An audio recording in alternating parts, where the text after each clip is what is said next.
Ces chaussures contiennent des messages écrits par des réfugiés de Calais.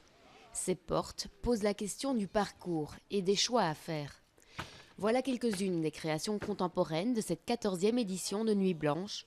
Elles reflètent le thème de cette année, les frontières, un thème engagé qui a interpellé beaucoup de visiteurs. La thématique sur les migrants m'intéressait beaucoup, par les différents parcours. Voilà, c'est pour ça que je suis venu.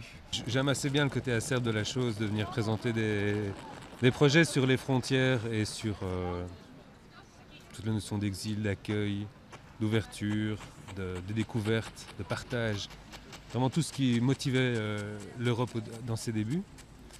Venir présenter, oui, ces thématiques ici sur l'esplanade, c'est très chouette. C'est très optimiste. En effet, cette année, le parcours se déroule au cœur du quartier européen, un lieu qui n'a pas été choisi par hasard. Généralement, l'incarnation du quartier européen, on voit ces grands buildings, on voit ces institutions. C'est assez froid en fait, en dehors du parc ici. On est vraiment dans du béton.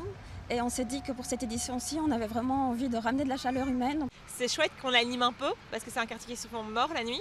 Donc voilà, mais il est toujours un peu mort, je trouve. C'est pour leur faire voir un autre quartier de Bruxelles. Normalement, on ne leur fait pas voir ce quartier de Bruxelles-ci, puisque en semaine, ce n'est pas spécialement intéressant. Et je trouve ça absolument passionnant. Voilà. D'habitude, on le fait à Bruxelles, et ça, c'est intriguant. C'est gai. Et sans la pluie, c'est merveilleux. En début de soirée, la pluie a interrompu certaines prestations à l'extérieur. Les visiteurs ont pu ensuite profiter d'une longue nuit jusqu'à 5 h du matin pour poursuivre la découverte de la capitale autrement.